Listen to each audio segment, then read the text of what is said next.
నమస్తే. కథ వినండికి స్వాగతం. మనం ఈరోజు ఆవేశమే అసలు శత్రువు అనే కథను విందాం. అనగనగా ఓ అడవి. దానికి సింహం రాజు. అది మంచిదే కానీ దానికి కాస్త ఆవేశం ఎక్కువ. తొందరపాటు నిర్ణయాలు తీసుకునేది. ఎవ్వరి మాట వినకపోయేది. తన మాటే నెగ్గాలి అనుకునేది. తోటి జంతువుల సలహాలను అస్సలు వినేది కాదు. తన మనసుకు నచ్చింది, తనకు తోచింది చేసుకుంటూ పోయేది. ఇదే అడవిలో ఓ టక్కరి నక్క ఉండేది. అది నోరెదిరిస్తే చాలు అబద్ధాలే. దానికి ఓసారి దున్నపోతు మాంసం తినాలనిపించింది. కానీ దాన్ని వేటాడటం నక్కతో అయ్యే పని కాదు.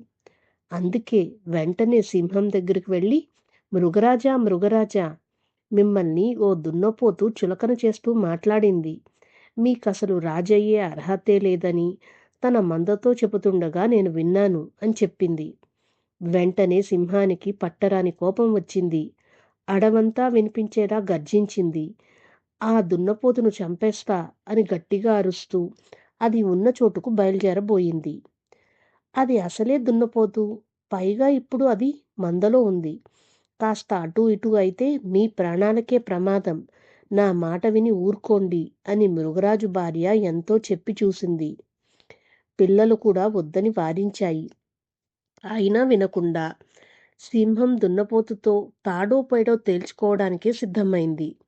నక్క చెప్పిన చోటుకు వెళ్ళి మరోసారి గట్టిగా గర్జించింది. దున్నపోతులన్నీ బెదిరాయి. అందులో బాగా బలిష్టంగా ఉన్న దాన్ని చూపించి, ప్రభూ, అదే మిమ్మల్ని నానా మాటలంది అని నక్క సింహంతో చెప్పింది. సింహం వేగంగా పరిగెత్తుకెళ్ళి ఒక్కసారిగా ఆ దున్నపోతు మీద దూకబోయింది. అది కొమ్ములను ఒక్కసారిగా విదిలించింది. అంతే, సింహం అమాంతం గాల్లో ఎగిరిపడింది.